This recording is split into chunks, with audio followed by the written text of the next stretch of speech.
Hi, I'm Susie Miller, the Better Relationship Coach, and I'm committed to helping you create better relationships from the boardroom to the bedroom in just 30 days or less. On today's episode of Better Relationship TV, I'm going to give you an inside look into a conversation I recently had with a corporate executive.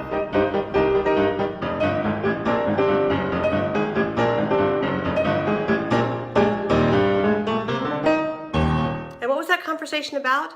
Well, this client and I were talking about how to have a difficult conversation.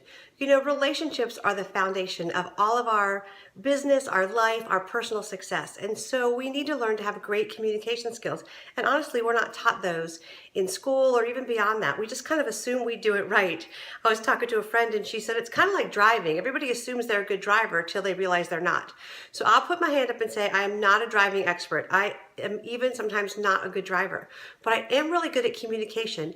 And as a communication and relationship expert, I've been able to help people have what I call the tough conversations. Now, think for a minute about something that you've had to bring up or talk to somebody about that you have avoided like the plague. You're hoping it'll go away. You're hoping you won't have to talk about it. You're hoping you won't have to handle the situation. And not having tough conversations can really wreak havoc in your business, in your small business, and in your personal life. Professionally and personally, we need to learn to have tough conversations. So that's a whole lot more that I can cover in one episode of Better Relationship TV, but let me start here. The very first thing you need to do when it comes to having a tough conversation is step back and think about why you're avoiding it.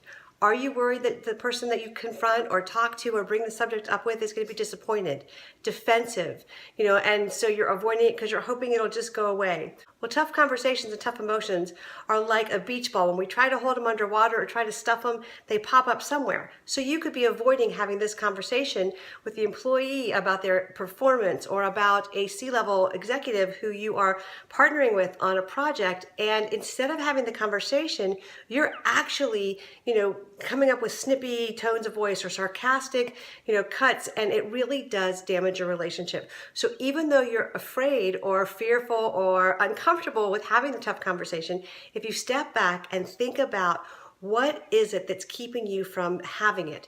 That's the first place you start. You think, okay, what is it that's keeping me from having it? What is the emotion attached to this?